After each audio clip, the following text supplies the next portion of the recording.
गुरुदेव सियाग सिद्ध योग ध्यान की विधि। आरामदायक स्थिति में बैठ जाएं और कुछ समय के लिए गुरुदेव के चित्र को ध्यान से देखें।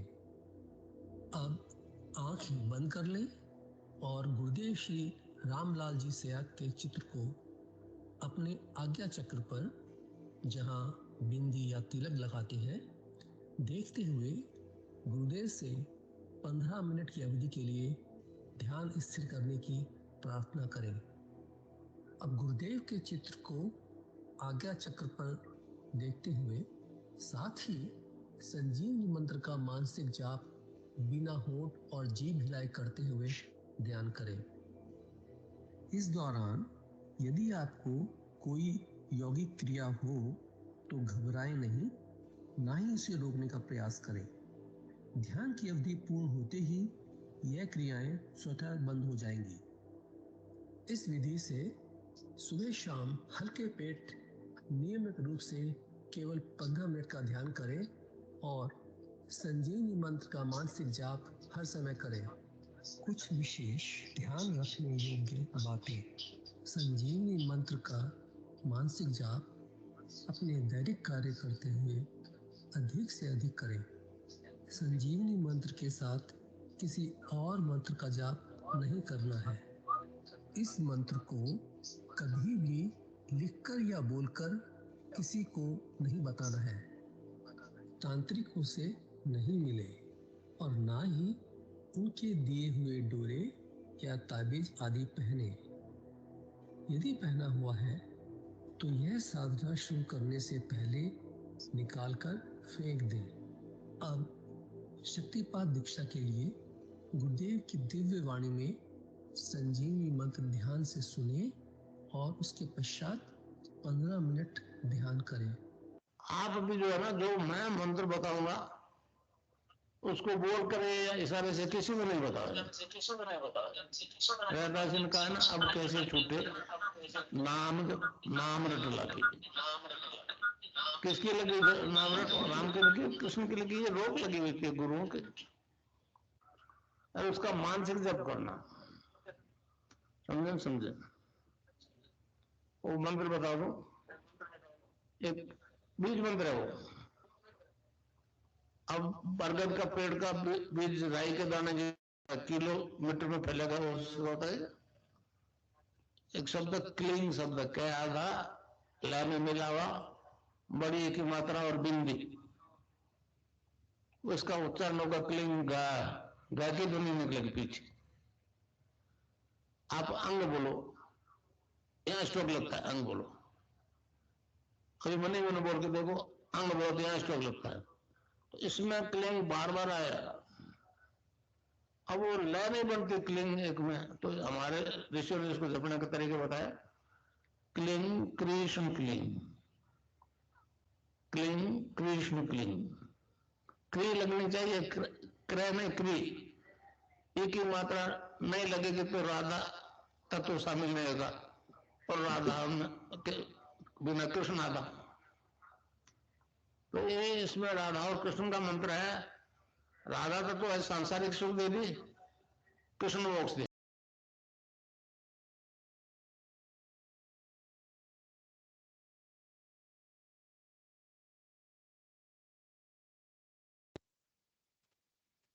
जय गुरु जी।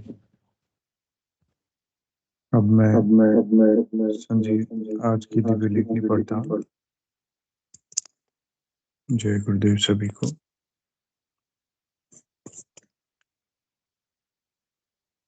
गुरुदेव लिखते हैं, शांति का संहारक युग। 15 मई 2003 को गुरुदेव ने लेख मुंबई में लिखा। गुरुदेव लिखते हैं, इतिहास साक्षी है, इस भूमंडल पर दो जातियों, हिंदू और यहूदी, पर पिछले लंबे समय से घोर अत्याचार हो रहे हैं। मेरे विचार से परीक्षित के शासन काल के बाद से यह कुकृत्य निरंतर चल रहा है। इतने आश्चर्य की बात है, इतने लंबे समय तक असहनीय कष्टों को भोग रही जातियों ने अपने मूलभूत अहिंसा परमो धर्म के सिद्धांत को नहीं छोड़ा है। विश्व की सभी जातियों और धर्मों ने अनेक बार उन्हें इस भूमंडल से जड़ से उखाड़ कोशिश की, परंतु असफल रहे, क्योंकि ये दोनों जातियां जिस धर्म पर जिंदा है वह ईश्वरीय आदेश है, अतः वह अमर है। अमेरिका का यह कहना कि Islam is a very evil and weak religion विश्व को सत्य नहीं लग रहा है। क्या जर्मनी में दूसरे विश्व युद्ध के दौरान 1 लाख से अधिक यहूदियों की हत्या इस्लाम धर्म के मानने वालों लोगों ने की थी? संपूर्ण विश्व साक्षी है। यह कृत्य एक ईसाई धर्म को मानने वाले क्रूर और निर्दयी व्यक्ति ने किया था। यीशु को मारने वाली तामसिक शक्तियां यीशु की मृत्यु से लेकर आज तक इस घृणित कार्य में जुटी हुई हैं, परंतु ये दोनों दयालु जातियां संपूर्ण विश्व में आज भी जिंदा हैं। भारत ने हमेशा यहूदियों को शरण दी है। इतिहास साक्षी है। 16 जनवरी 2003 को यहूदी जाति ने विश्व के सभी क्रूर शक्तियों को से बचने के लिए हिंदू जाति की शरण ले ली। यह तेल अवीव से दीक्षा लेने आई 54 वर्षीय यहूदी महिला का प्रश्न नहीं है। बाइबिल के सिद्धांत के अनुसार आकाश तत्व पृथ्वी पर उतर आया, दोनों एक दूसरे में लय हो गए। इस प्रकार विश्व की कोई भी शक्ति इन दोनों को कभी भी किसी भी तरह से अलग नहीं कर सकेंगी। भारत का सिद्धांत शरणागत के बदले अपने प्राणों की बलि देना है। 16 जनवरी 1991 को आरंभ हुआ कार्य अपने अंत की तरफ तेजी से बढ़ रहा है। निश्चित समय सीमा बताकर प्रकृति के कार्य में बाधा डालना पाप है। विश्व में युगों की व्यवस्था है। इस प्रकार आज मानव युग परिवर्तन के संधि काल में जी रहा है। हमारे दर्शन के अनुसार युग परिवर्तन के समय संपूर्ण तामसिक शक्तियों का भौतिक जगत में अंत हो जाता है। द्वापर युग का अंत महाभारत की लड़ाई से हुआ। समय समय पर विश्व की तामसिक शक्तियां इस दयालु जाति को भौतिक जगत से समूल नष्ट करने का निरंतर प्रयास करती चली आ रही हैं, परंतु यह जाति आज भी गर्व से जी रही है। यही हाल बेचारी यहूदी जाति का है। 16 जनवरी 2003 को इन दोनों जातियों के मिलन के कारण संपूर्ण तामसिक वृत्तियां मृत्यु भय से थर थर कांप रही है। सभी एक दूसरे को दोष देकर आपस में ही मर कट रही हैं। हिंसा का अंत हिंसा से ही हो सकता है, वही हो भी रहा है। मैं देख रहा हूं जल्दी ही दोनों मिलकर एक हुई जाति का संपूर्ण विश्व पर एक छत्र राज होगा। मैं संतुष्ट हूं कि मृत्यु भय से थर थर कांपने वाली वृत्तियों को मेरी बात पर बिल्कुल ही विश्वास नहीं होगा। ये केवल विश्वास करो कहना जानती है, करना नहीं जानती। जय गुरुदेव। ये आज की दिव्य लिखनी हमारी। अब मैं आगे की कार्रवाई हेतु मंच संचालक महोदय से निवेदन करूंगा, कृपया अपनी आज का कार्यभार संभालें। जय गुरुदेव।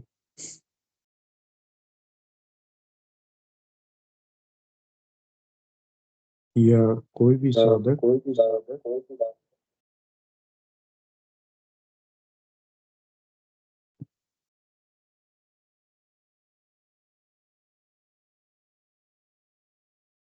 साधक जो मंच संचालन करना चाहे, मैं उनका स्वागत करूंगा।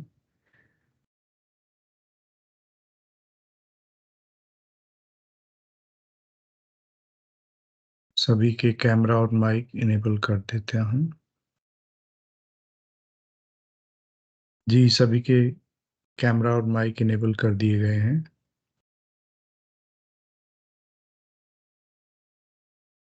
चलिए मैं ही शुरू करता हूँ।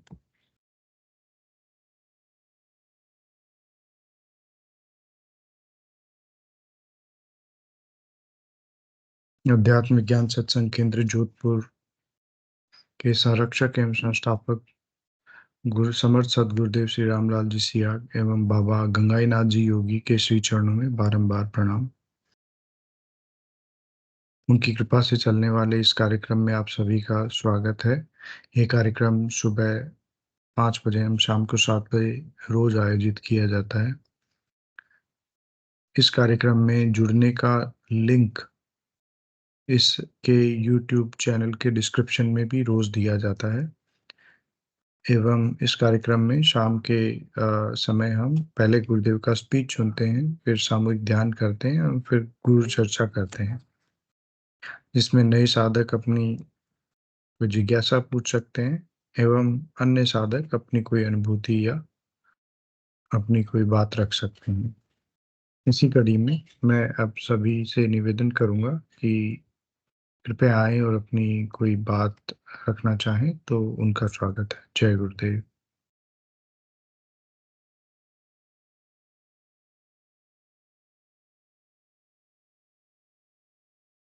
गुरुदेव ने बहुत बार कहा है स्पीच में कि मेरा उद्देश्य रोग मिटाना नहीं है, मैं तो मानवता के दिव्य रूपांतरण हेतु आया हूँ। तो हमारा भी उद्देश्य वही है, गुरुदेव की जो उद्देश्य है, और उसी के लिए हम तत्पर बढ़ते हैं। बीमारी ठीक होना, आनंद आना, अलग अलग अनुभूतियां होना, ये इस आराधना के अलग अलग पड़ाव हैं, छोटे पड़ाव कहूंगा मैं। वास्तविक उद्देश्य तो बहुत बड़ा है, बहुत महान है। चलिए मैं किसी साधक की अनुभूति पढ़ता हूँ जब तक कोई गुरु भाई बहन आते हैं। जय गुरुदेव। ये हमारे साथ राम दयाल वैष्णव जी गुरु भाई, जो कि मेरी आवाज आ रही है आप सभी को? जय गुरुदेव आ रही है भाई साहब? जी, जय गुरुदेव। रामदयाल वैष्णव पुत्र श्री तुलसीदास वैष्णव बचुकला वाया पिपाड़ सिटी जोधपुर से हैं। गठिया व पत्री से इनको निजात मिली है। मैंने सदगुरुदेव से दीक्षा 25 अक्टूबर 2007 को ली। दीक्षा लेने से पूर्व मैं 20 वर्ष सालों से गठिया रोग से पीड़ित था तथा गुर्दे में पथरी थी। मैं नारकीय जीवन जी रहा था। मैं हर समय मानसिक तनाव में रहता था। रोजाना गोली, कैप्सूल, दर्द निवारक दवाइयां लेता था, जिससे कुछ समय के लिए अस्थायी आराम मिलता था। कई वैद्य डॉक्टरों से इलाज करवाया पर ठीक नहीं हुआ। शारीरिक रूप से बहुत कमजोर हो गया था। दवाइयों से कुछ भी सकारात्मक परिणाम नहीं मिला, लेकिन सदगुरुदेव से दीक्षा लेने के बाद मेरा जीवन ही बदल गया। मैंने सभी प्रकार की दवाइयां लेनी बंद कर दी। आज 7 माह बाद मेरा गठिया रोग खत्म हो गया। गुर्दे की पथरी स्वतः ही निकल गई तथा शरीर में अब किसी प्रकार का दर्द नहीं रहता है। 20 सालों से गठिया रोग से पीड़ित था तथा गुर्दे में पथरी थी। बेचैनी व मानसिक तनाव भी अब खत्म हो गया है। गुरुदेव की महिमा अपरंपार है। गुरुदेव से दीक्षा लेने व ध्यान लगाने से मेरा जीवन आनंदमय हो गया तथा मुझे नारकीय मुक्ति मिल गई। गुरुदेव को शत शत नमन। जी, गुरु भाई की बड़ी दिव्य अनुभव पढ़ा हमने। ये एक और अरुणी भारत गुरु भाई का अनुभव हम पढ़ लेते हैं। जहर का प्रभाव हटा, नया जीवन मिला। अरुणी भारत बहरोड अलवर के रहने वाले हैं।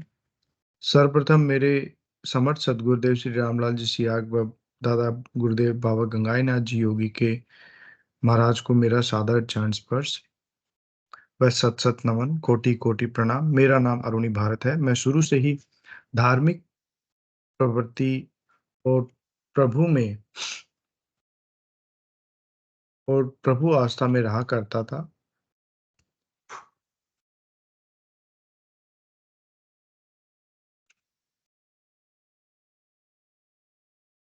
परिवार में सभी धार्मिक प्रवृत्ति के हैं, इसलिए मैं भी धार्मिकता में संलग्न रहता था। मेरे पिताजी ने सन 2010 में मुझे गुरुदेव की फोटो दिया और ध्यान करने को कहा। मैंने शुरू में बिल्कुल भी विश्वास नहीं किया और 15 मिनट ध्यान किया, परंतु मुझे कुछ नहीं हुआ, क्योंकि मैं हमेशा से अपने इष्ट देवता के रूप में श्री बालाजी महाराज को पूजता था। मुझे ध्यान के दौरान कुछ भी नहीं हुआ। फिर 29 जनवरी 2011 को मुझे किसी ने दिल्ली में ही जहर दे दिया, क्योंकि मैं सोने की अंगूठी और मूल्यवान चीजें पहनता था। उसके बाद मैं बीमार हो गया। उस दिन तो डॉक्टर ने पूरी रात इलाज करके सारा जहर न- नलियों से निकाल दिया और मैं ठीक हो गया, परंतु उसके बाद मैं बीमार ही रहा और धीरे धीरे करके मेरी हालत ज्यादा बिगड़ने लगी और मुझे हॉस्पिटल में भर्ती कर लिया। फिर मुझे टीबी घोषित कर दिया। मैं 65-68 किलो से मात्र 43 किलो का रह गया। उसके बाद मेरे मौसा जी के मित्र के अस्पताल में मुझे भर्ती किया। उन्होंने मुझे 7 दिन में ठीक करने की गारंटी ली, परंतु 7 दिनों में 77 इंजेक्शन और अनेकों दवाइयों के बाद भी मैं सही नहीं हुआ और मेरा वजन मात्र 33 किलो रह गया। दिल्ली एम्स हॉस्पिटल, जयपुर के सवाई मानसिंह अस्पताल और ज्यादातर सभी डॉक्टरों ने मुझे जवाब दे दिया कि मैं नहीं बचूंगा। तभी अचानक जिस कमरे में मैं भर्ती था, वहां पर लेट लगे टीवी को नर्स ने शुरू किया, तो अचानक ही जी जागरण पर गुरुदेव का कार्यक्रम आ रहा था और मैंने मंत्र दीक्षा ली। मैंने मंत्र जपना शुरू किया और मेरा ध्यान भी लगने लगा। मुझे खींचड़ी मुद्रा भी लगने लगी। गुरुदेव की कृपा से मेरे ठीक होने के सारे रास्ते खुलने लगे। अपने आप ध्यान लगता, खींचड़ी मुद्रा लगती और मैं मात्र 15 दिनों में ठीक हो गया। लेकिन गुरुदेव के प्रति मेरा पूर्ण समर्पण नहीं हुआ, क्योंकि मुझे भ्रम था कि मुझे बालाजी ने ठीक किया होगा। इस गलतफहमी को पालते हुए मैंने पूर्ण समर्पण नहीं किया। 15 मिनट ध्यान करता और आधा घंटा श्री बालाजी की पूजा करता। इससे मेरी शक्ति और भक्ति दोनों बढ़ने लगी, परेशानियां बढ़ने लगी। एक समय आया कि मैं पागल सा हो गया। पूजा पाठ में सबने मुझे समझाया कि सिर्फ गुरुदेव जी की आराधना करो, परंतु मैंने किसी भी गुरु भाई की बात नहीं मानी और कहा कि यदि गुरुदेव में शक्ति है तो वे स्वयं मुझे बुलाएंगे और बोलेंगे। इस हट में दिन पर दिन गुजरते गए, मेरा पागलपन बढ़ता रहा। एक दिन 7 जनवरी 2013 को मैं बहुत रोया और गुरुदेव से माफी मांगी। फिर मैंने पूरे परिवार के साथ जोधपुर आश्रम जाने का कार्यक्रम बनाया और हम जोधपुर धाम पहुंचे। मेरा सौभाग्य था कि उस दिन श्री दादा गुरुदेव जी की बरसी का कार्यक्रम था। थोड़े समय बाद जैसे ही गुरुदेव ने प्रमुख दरवाजे से प्रवेश किया, मेरा शरीर बुरी तरह हिलने लगा, हाथ पैर कांपने लगे, मेरा ध्यान लग गया और इतना रोया कि मैं जीवन भर नहीं रोया। और निरंतर एक ही प्रार्थना थी कि गुरुदेव जी मुझे रास्ता दिखाइए, और ऐसा और साक्षात बालाजी के दर्शन हुए, ये कहते हुए कि तेरी पूजा सफल हुई, अब तुम आगे बढ़ो और मुझे नहीं श्री गुरुदेव जी को मानो, उनकी पूजा करो, चरण स्पर्श करो, इन्हीं में मैं हूँ। अचानक ध्यान खुला और मन शांत हुआ और जब श्री गुरुदेव जी के चरण स्पर्श करने का समय आया तो ऐसे रोया जैसे कि शरीर से आत्मा अलग हो रही हो, और निरंतर एक ही प्रार्थना की, मुझे अपने श्रीमुख से सिर्फ एक बार कह दो जो मैं सुनना चाहता हूँ। जब मैं बहुत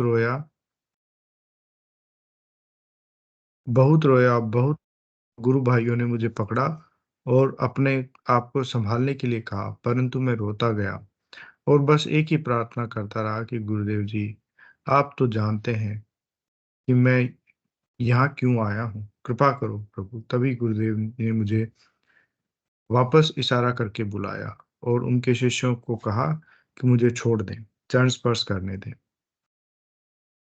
फिर मैंने वापस गुरुदेव के श्री चरणों को स्पर्श किया और रोने लगा। तभी श्री गुरुदेव जी ने मुझे उठाया और अपने शुभ हाथों से मुझे आशीर्वाद दिया और वही कहा जो मैं सुनना चाहता था। अंततः वे बोले कि तू बालाजी की पूजा करता है ना? मैंने कहा हाँ। फिर उन्होंने कहा कि ध्यान में सब ठीक हो गया। मैंने कहा हाँ, परंतु मैं आपके श्रीमुख से सुनना चाहता हूँ। तभी तुरंत श्री गुरुदेव जी ने मुझे आशीर्वाद देते हुए बोला कि मैं ही कल की अवतार हूँ, मुझ में ही श्री बालाजी और समस्त 33 करोड़ देवी देवता हैं। केवल मंत्र जाप कर सब अच्छा होगा। ये अनुभव मैं सभी गुरु भाई बहनों से कहता हूँ, सिर्फ गुरुदेव जी की आराधना करो, मंत्र जाप करो। ये ही परम शक्ति है, परम सत्ता है। इसलिए मेरी सभी से करुण प्रार्थना है कि अंधविश्वासों में न पड़कर केवल और केवल श्री गुरुदेव जी का ध्यान और मंत्र जाप करें। वे ही भव सागर के तारणहार हैं। जय गुरुदेव, जय गुरुदेव। बड़ी ही अद्भुत और दिव्य अनुभूति हमने पढ़ी। अब मैं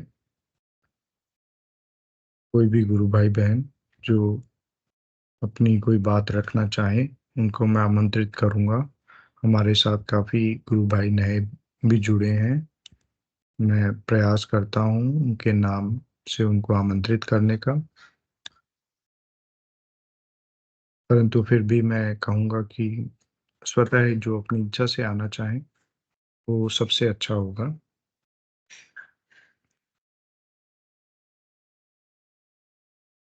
जी विक्रम जी भाई साहब, जय गुरुदेव। जय गुरुदेव, जय दादा गुरुदेव, गुरु भाई। जय गुरुदेव भाई साहब। भैया वो रोज रोज रोज रोज आने में, लेकिन वो चैन नहीं पड़ती बिना बताए। मैं बहुत कोशिश कर रहा था सच्ची में कि यार रोज रोज, लेकिन वो बंदर से बिल्कुल चैन ही नहीं पड़ रही। आज क्या हुआ हाँ कि हाँ नाम जाप बढ़िया चल रहा। अच्छा, याद कर जी करके याद कर करके याद कर करके, तो भैया इतने दिव्य दर्शन हुए गुरु भगवान के आज्ञा चक्र में। बिल्कुल साफ चेहरा, बिल्कुल साफ चेहरा, जैसे हैं जैसे गुरुदेव थे ना वैसा चेहरा। और मैं क्या देख पा रहा बहुत दिन से, गहराई, एक गड्ढा बनता है इतना गहरा, इतना गहरा, इतना गुफा टाइप का, जैसे जमीन में केकड़े वगैरह गड्ढा कर लेते हैं ना, तो आज्ञा चक्र में इतनी गहराई वाला गड्ढा दिखता है, उसके अंदर साफ नजर आता है। लेकिन मैं उसको अंदर मतलब अंदर तक दिखता है बहुत, तो मैं समझ नहीं पा रहा क्या है। कुछ गुरु भगवान की लीला होगी, कोई ना कोई तो है कारण, बिना उसके नहीं। तो जी मैं बहुत अच्छा, गुरु गुरु भगवान पूरे ध्यान के दौरान आज्ञा चक्र में बने रहे। और अभी भी नाम की आवाज अभी आपसे बात कर रहे ना, तो बिल्कुल साफ बिल्कुल सुनाई दे रही है। मतलब गुरु भगवान नाम जाप में इतना असर है भैया, इतना असर है। मैंने खुद अनुभव किया। अभी तो सब दूसरों के मुंह से सुनने में वो आता था, लेकिन अब मेरा खुद का अनुभव मैं बता रहा। नाम जाप की कमाई बहुत बहुत फलदायी है, बहुत फलदायी। सच्ची में इतनी दिव्य अनुभूति करा रहा है गुरु भगवान। अच्छा, मैं मांगता भी रहता हूँ, गुरु भगवान मेरे आज्ञा चक्र में आओ ना आप। हे गुरुदेव, जब अपन करुण प्रार्थना जी करते हैं ना, हाँ, जी 10-15 मिनट पहले से अपन गुरु भगवान की स्पीच सुनते हैं जैसे, तो मन मन में चलता रहता है, हे गुरुदेव हमारा आज्ञा चक्र खोल दो प्रभु, हमें सहज समाधि, निर्भीक समाधि जो आप बताते हो उसके दर्शन करवाओ। और हम्म आनंद में कोष, चित में कोष, सत में कोष खुलो गुरुदेव। हे गुरुदेव, जो कुछ हम्म गलती हो हमारी क्षमा करना प्रभु। हमने जो हमारे खराब हम्म, कर्म किए हैं उनको अपने श्री चरणों में दबा लेना प्रभु, और हम कलयुगी पुत्र हैं। ऐसी करुण प्रार्थना करते हैं भैया। और अच्छा मंत्र जाप का असर बहुत होता भैया। अच्छा मंत्र जाप चला तो गुरु भगवान ने आज मुझे आज्ञा चक्र में, और बिल्कुल साफ चेहरा, बड़े दिव्य, मतलब उसका वर्णन नहीं कर सकते, इतना दिव्य चेहरा था गुरु भगवान का। और जी बस वो गड्ढा दिखता है, वो गड्ढा दिखता है, गहराई, अनंत गहराई उसकी, तो कोई हो रहा मतलब पारा और नहीं, कितनी गहराई होगी सच्ची। जी तो भाई साहब। बहुत कोशिश कर रहा था कि ना बताऊं, लेकिन वो अंदर से चैन खलबली मची है, अंदर से बिल्कुल चैन ही नहीं है। नहीं भाई साहब, बताना चाहिए, बड़ा अच्छा लगता है। और हाँ, मतलब नहीं बताते हैं तभी। हाँ, मुझे ऐसा लगता है कोई कोई गुरु भाई सोचेंगे कि रोज रोज टपक आता है, तो थोड़ा तो मैं सोच रहा था, लेकिन मैंने कहा गुरु भगवान की बात है यार, कोई अपनी बनाई हुई बात तो है नहीं, दिव्य दर्शन है सही बात है। तो हाँ, साझा करना चाहिए। और फिर मेरी कमाई भी अच्छी चल रही, मेरे खुद के अनुभव है, दिन भर अच्छा दबा के। अच्छा भैया, आप तो आदत में आ गए, अपन जैसे कोई काम कर रहे हैं ना, जैसे मोटरसाइकिल में कहीं हम्म जा भी रहे, तो अपना बस हम्म एक धुन लगी है गुरु भगवान की, जी तो जी जी ऐसे दिव्य दर्शन हुए भैया बहुत। दिव्य दर्शन। अच्छा अच्छा, मुझे जे वाली वो होती है योग क्रिया, आपसे बात करते करते मेरी गर्दन ऐसे हिलने लगती है। हाँ जी, जी जी जी। जय गुरुदेव, जय दादा गुरुदेव, गुरु भाई। जय गुरुदेव भाई साहब, जय गुरुदेव। बड़े अच्छे अनुभव होते हैं और मतलब बड़ा आनंद आता है भाई साहब, गुरुदेव को कोई दर्शन देता है या स्वप्न में आते हैं। यही हाँ तो जी, हमारा मतलब इस आराधना का प्रेम भाव का एक पहलू है, तो हमें बिल्कुल साझा करना चाहिए। ये भी बहुत महत्वपूर्ण अनुभव होते हैं हमारे। जी हाँ। भाई साहब, बड़ा अच्छा लगा। नहाने के बाद थोड़ी फूल वूल चढ़ा देते हैं गुरु भगवान को, और एक प्रार्थना जी जी। लिखी है वो पढ़ देते हैं, तो आज बहुत रोना भी आ गया था, ऑटोमेटिक रोना अच्छा। आ गया। हाँ, बहुत हम्म। ऐसे मैंने कहा गुरुदेव, मेरे जैसे अभागे को आपने अपनी शरण में लिया है प्रभु, आपकी जय हो। हे परमपिता जगदीश्वर, हम जैसे खराब आदमी को गुरु भगवान ने लाइन में ले आया भैया। गुरु भगवान जी। कितने, हाँ हाँ, बहुत। जय गुरुदेव, जय दादा गुरुदेव, गुरु भाई, जय गुरुदेव। जय गुरुदेव भाई साहब, जय गुरुदेव। गुरुदेव की अनंत कृपा है हम पे, और हमारे गुरुदेव के प्रति प्रेम है वो उन्हीं की कृपा से ही बनता है, और उन्हीं की दया से हमारी आराधना भी चलती है। चलिए, मैं और भी गुरु भाई बहनों से निवेदन करूंगा, कोई आना चाहे और अपनी कोई बात अनुभव रखना चाहे तो। इस चर्चा में हम अलग अलग तरह के अनुभव भी सम्मिलित करते हैं, एवं गुरुदेव के स्पीच से यदि कोई बात आपको अच्छी लगी हो तो वो भी हम इसमें चर्चा करते हैं। कोई गुरु भाई बहन दाता नाम से आईडी से जुड़े हैं। अ, यदि आप नए हैं और कुछ कहना चाहें तो मैं आपका स्वागत करूंगा गुरु भाई। एक आईडी दादी नाम से भी है, यदि वो भी कुछ कहना चाहें तो स्वागत है। अंजना शर्मा जी की आईडी से भी कोई जुड़े हैं गुरु बहन, तो आप आना चाहें तो बहुत बहुत स्वागत है।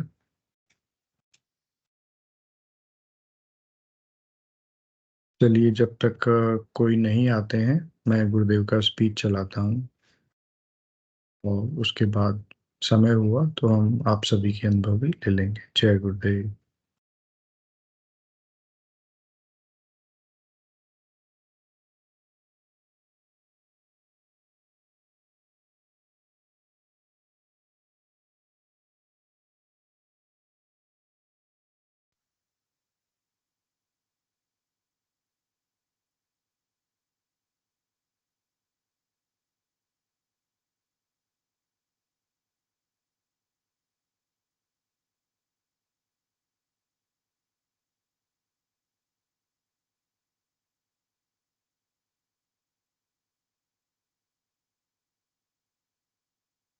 सत्य की आराधना अलग थी, त्रेता की अलग थी, द्वापर की अलग थी, कलयुग की अलग है।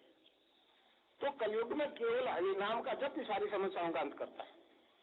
वो संतोषदास ने कहा ना, कलयुग केवल नाम आधारा, सुमर सुमर नर उतरे पारा। तो मैं आपको एक नाम बताऊंगा, उसको आपको जपना है। अब वो जपने के हिसाब से एक बार ध्यान से सुनने की, देखिए परिवर्तन नहीं आने के कई कारण मैंने प्रैक्टिकली देखे हैं। एक तो पहले से जो दीक्षित आदमी है वो मंत्र जप रहा है, उसके साथ मेरे वाला नहीं चलेगा, या तो वो जपते रहो, नहीं तो फिर उसको छोड़ के इसको जपो, आप रिजल्ट चाहते हो। दूसरा, ये मंत्र तंत्र झाड़े वाले ताबीज वालों से पीछा छुड़ा लो, सुखी हो जाएगा जीवन। समझे? ये ठग है। और मारवाड़ में मारवाड़ में पता नहीं, मैंने इनको बहुत देखा है, इतने कैप्चर कर रखे हैं, मेजॉरिटी ऑफ पीपल्स गांव के सब उसके चक्कर में फंसे। तो मैं उसको आपको जपना। आराधना के दो तरीके, नाम जप और ध्यान। नाम जप और ध्यान। जो गांव के लोग आए हैं उनसे मैं कहूं कि मैं जो नाम बताऊंगा वही जपने से रिजल्ट मिलेगा। और बाकी अब फिलोसफिकल बात मैं जो बता रहा हूँ ये तो शहर के बुद्धिजीवियों के लिए है, नहीं तो ये आसानी से मानने वाला लोग नहीं। बाकी एक ही सूत्र है, नाम जब कलयुग केवल नाम आधारा स्मर स्मर नर परिवारा। पार उतरने की स्थिति में जाएगा तो सारे रोग खत्म होंगे तो ही जाएगा, नहीं तो यार रोग रहेगा तो राम याद ही नहीं आएगा। तो इस प्रकार मैं आपको एक नाम बताऊंगा, उसको जपना। देखिए मेरे पास पश्चिम के कई बहुत ईमेल आते रहे, बहुत अभी भी आते हैं। मैंने कहा आपका विकास साइकोलॉजी तक हुआ है, साइकोलॉजी। पैरा साइकोलॉजी क्या होती है अभी आपको पता नहीं। तो उन्होंने चैलेंज के साथ पूछा, पैरा साइकोलॉजी अगर जो रिजल्ट देगी वो हमारी लेबोरेटरी एक्सेप्ट करेगी तो ही मानेंगे। मैंने कहा यूं ही कोई मानेगा नहीं। अब मैंने कहा चलो आप अपने लेबोरेटरी ले आओ। अब ब्लड कैंसर WBC 1,75,000 80,000 2 लाख और बिना दवाई के 3-4 महीने में 13,000 आ गए, 12,000 आ गए। मैंने कहा ये कीमोथेरेपी तो नहीं चल रही थी, क्या हुआ?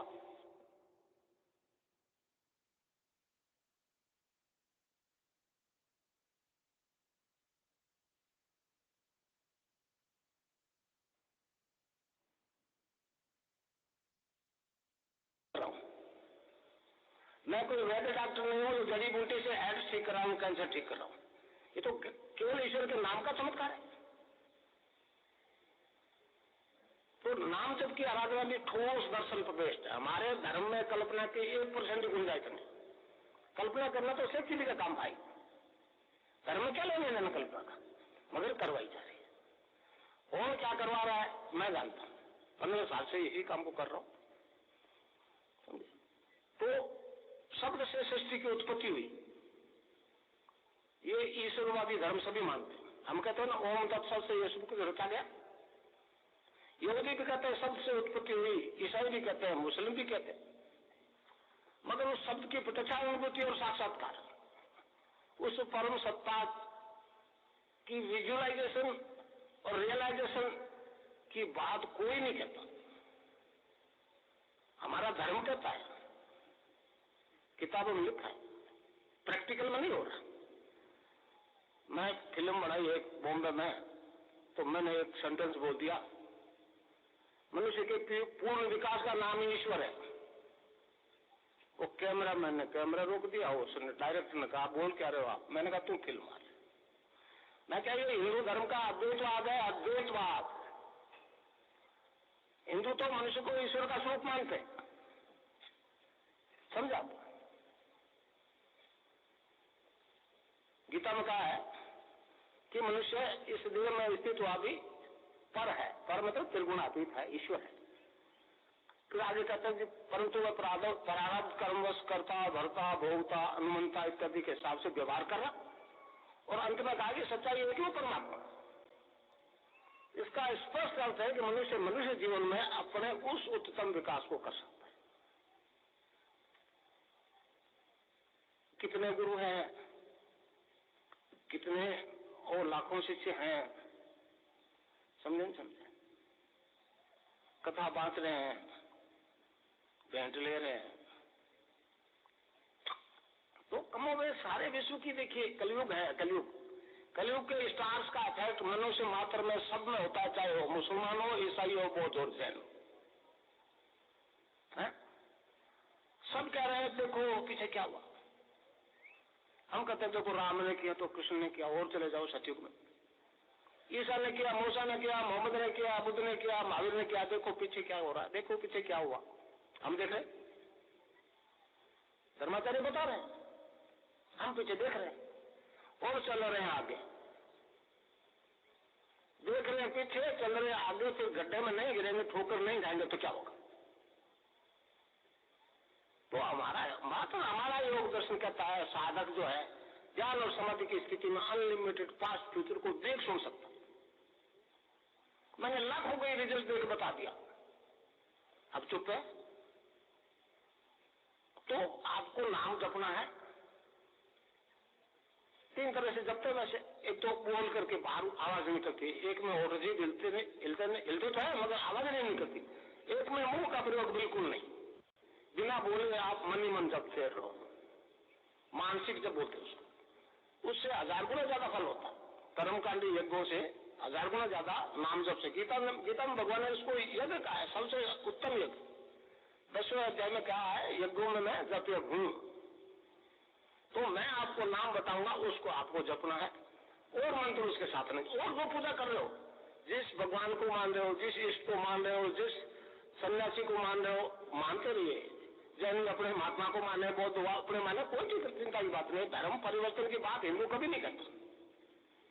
हिंदू तो हमेशा रूपांतरण की बात करता है, परिवर्तन ही नहीं, रूपांतरण की बात करता है। तो इसलिए आप अपने धर्म में बने रहिए, नाम मैं बताऊं जपिए। देखिए शब्द जो है,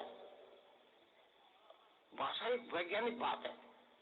यहां बैठा बोल रहा है, आप सब कर रहे हैं, उसकी वो नीचे ध्वनि तरंग आती हुई ठोस शब्द आ गया। तो शब्द ब्रह्म से परब्रह्म की प्राप्ति का सिद्धांत है। गुरु देता लेता कुछ भी नहीं, आपको गुरु देता लेता कुछ नहीं है। किसी गुरु के पास देने लेने की ताकत नहीं है, मेरे पास नहीं है। ऐसी कोई एडिशनल चीज नहीं है जो आपके पास नहीं है, मैं देता। आप लोग जन्म से पूर्ण, बाई बर्थ, आप नहीं समझ रहे हो आप क्या हो। तो मैं तो आपको अपने आप से इंट्रोडक्शन कराऊंगा, आप क्या कुछ नहीं देता है, नहीं देने। जैसा सिस्टम आपका वैसा मेरा। मैंने गुरु कृपा से इसमें हो सकती है चेतन कर लिया, आपने नहीं की। मात्र का अंतर है। और मेरे को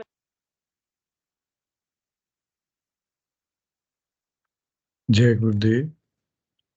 अब मैं पुनः आमंत्रित करूंगा, कोई भी गुरु भाई बहन कुछ अपना अनुभव या जिज्ञासा रखना चाहे तो।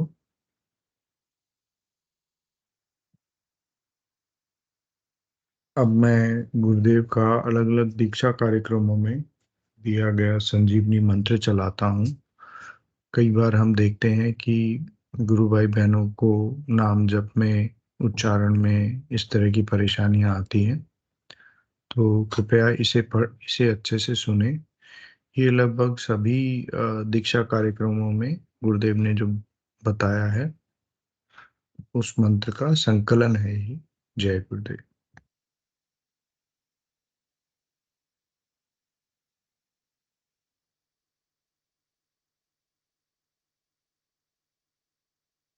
आप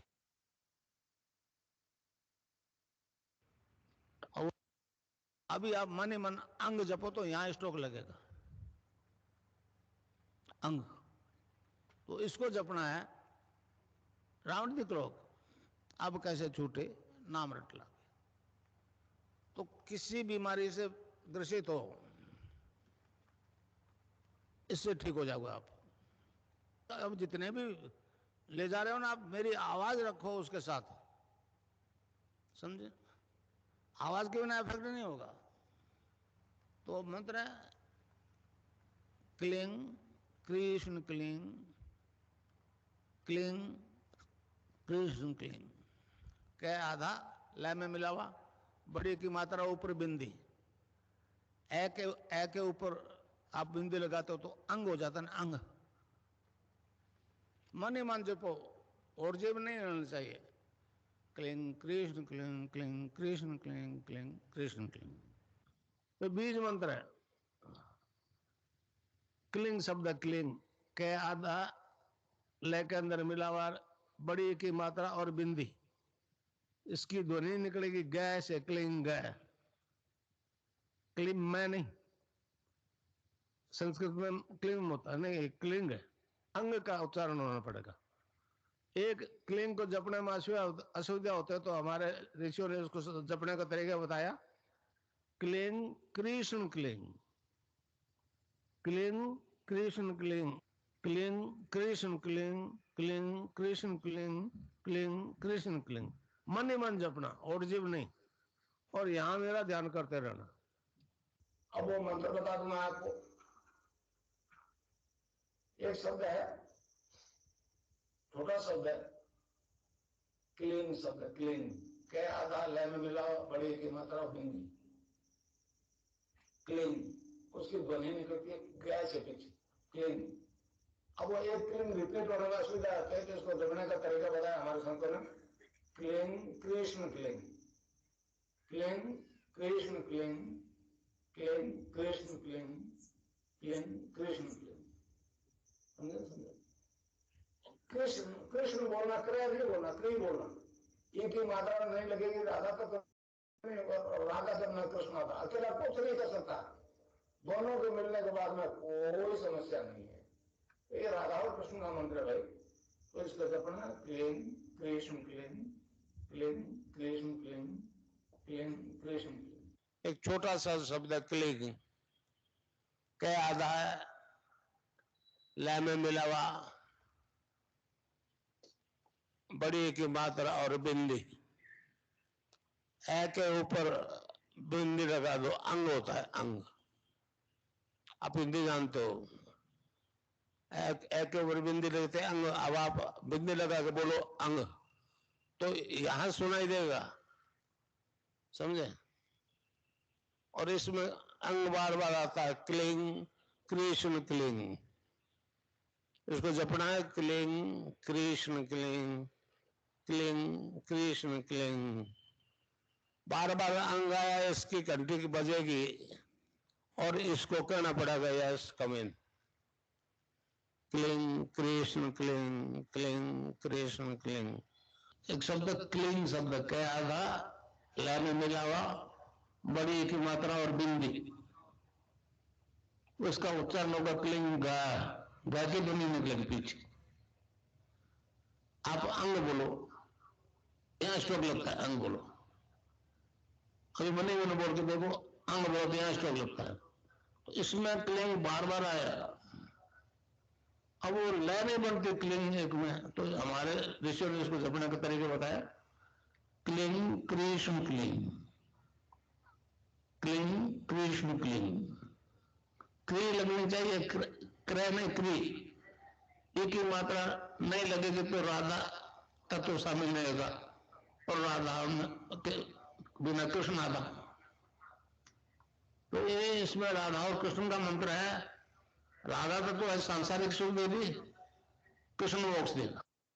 अब मैं मंत्र बता दूं, बीज मंत्र है के आधा लय में मिला हुआ और बड़ी एक ही मात्रा ऊपर बिंदी, इसको बोलते हैं क्लिंग।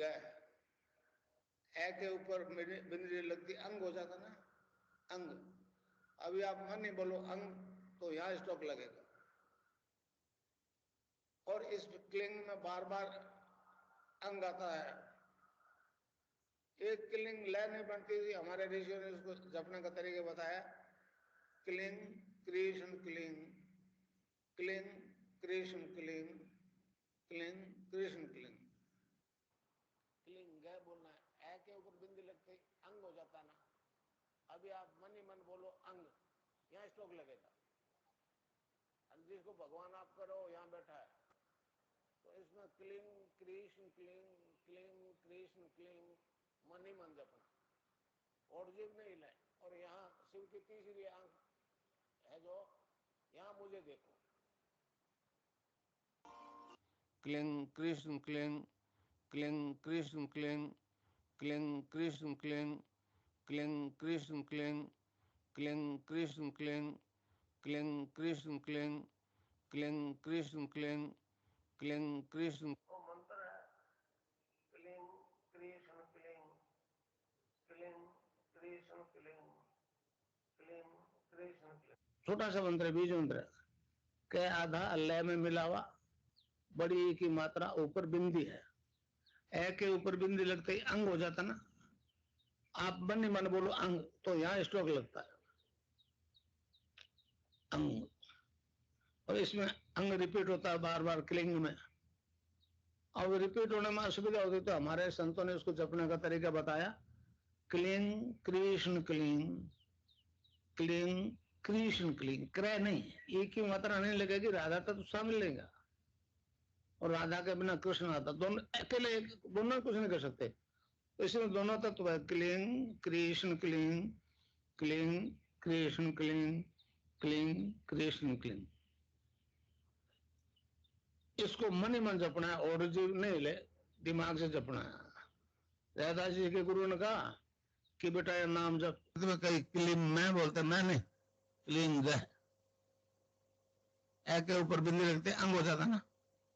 और आप अभी मनी मन अंग अंग बोलो तो यहाँ स्टॉप लगेगा, वो तो यहाँ बैठा है बाहर नहीं है। तो बार बार इसमें क्लीन क्लीन आएगा। अच्छा क्लीन रिपीट होना असुविधा। हमारे संतों ने उसको जपने का तरीका बताया, clean Krishna clean clean Krishna clean clean Krishna clean clean Krishna clean clean Krishna clean clean Krishna clean clean Krishna clean clean Krishna clean clean Krishna clean clean Krishna clean clean Krishna clean clean Krishna clean clean Krishna clean clean Krishna clean clean Krishna clean clean Krishna clean clean Krishna clean clean.